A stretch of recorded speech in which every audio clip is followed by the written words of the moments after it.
You seem to lean towards bigger amps, but I doubt these will work in our smaller European homes. What do I think about this?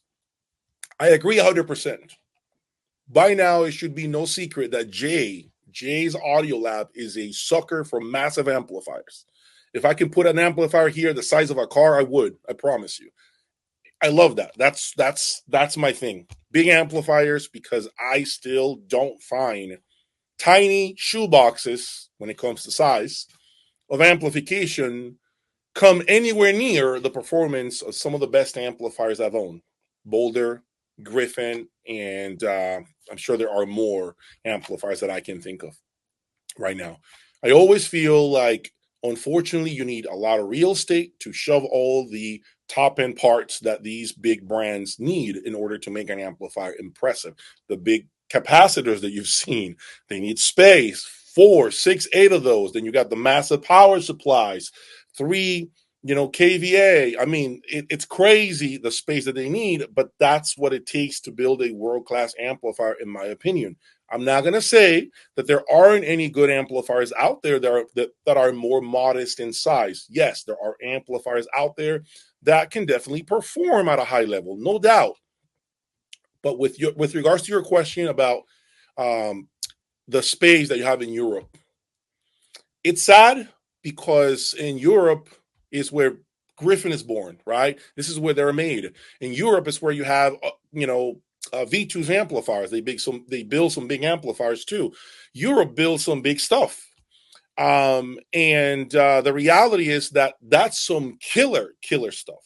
And to know that you can't try it because of the space constraints that you have, it's really sad. Unfortunately, I will be very real here. I don't think you'll ever get to hear the best amplification because of your current space limitations. There's nothing really else I can say about that other than the fact that I wish you had a bigger home so you can hear what some of these incredible amplifiers that I normally display are capable of. What do I think of AGD Class D amplifiers? I have no opinion. I keep hearing a lot of conversation, chit chat about this amplification. Maybe someday I try it. I know people are asking me to give it a go and see how they do with my Wilson Audio Chronosonic XVXs and compare. Maybe I compare it against my Apex and see what they do. Right now, I haven't spoken to AGD. They have not reached out to me. I haven't gotten an email. Maybe I do it just simply because that demographic, the buyer of this price point, could be interested in watching me. So it might be good for my channel if I'm trying to grow. So let me see if they are at the show, Capital Audio Fest, so I can speak to them some more. And maybe, who knows, maybe I can actually give them a go here and see what they're capable of. What is the best performance streamer DAC that can also function as a preamplifier? You want an all-in-one box solution, right?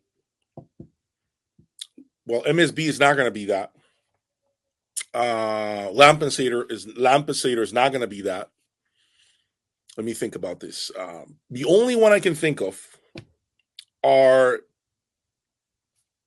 Boulder. I think it's Boulder 812. And also the next one is a DCS. Okay. Any of the DCS DACs do all of that. Okay. I think that's really the only two. Even this Idion DAC needs an external, streamer. So a lot of these brands, believe it or not, are not doing that. Unless, of course, I'm forgetting Lumen. Lumen has one called the X1 with an external power supply.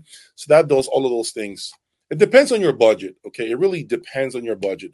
The thing you have to keep in mind is as you go up the ladder and you have more budget to spend on your digital front end, now it becomes more of separate pieces. You have the network switch, then followed by your router, then you have your music server, then you have your DAC, then you have your clock. You see what I'm saying? A lot of different pieces. Because an all-in-one solution, one box solution, okay, honestly will never outperform separates. It just won't happen. Another one that comes to mind is the Hi-Fi Rose 150 B, I believe it. Yeah, RS150, I think it is the model number. I have one of those. Check out my website. It's for sale.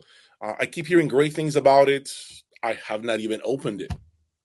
Guilty as charged. I haven't even opened it. It's sealed in a box. Maybe I should go to my storage, grab it, bring it in here, open it up, and see how it sounds. I keep hearing good things about it. People are telling me that it's a real killer streamer DAC that has a lot of great sound, a lot of nice functionality. You can watch YouTube on the display. You can run an HDMI cable. All these things that you can do with it. It's quite attractive as well. But I got so many things going on that I just took it to my storage unit and left it there, and I haven't touched it ever since. So those are the only recommendations I can give you at this time for all-in-one solutions. Okay, great question. Sasha 2 or latest PS Audio FR30. My recommendation is going to be very skewed. Let me explain. I've owned the Sasha 2s in the past. This is about 4 or 5 years ago. Okay, that was my very first true audiophile grade speaker.